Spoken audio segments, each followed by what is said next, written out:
What's the meaning of creative accounting?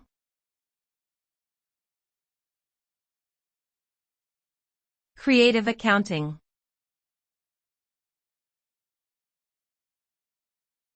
Creative accounting.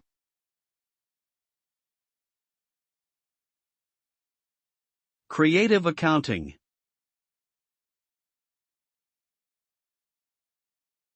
Creative accounting.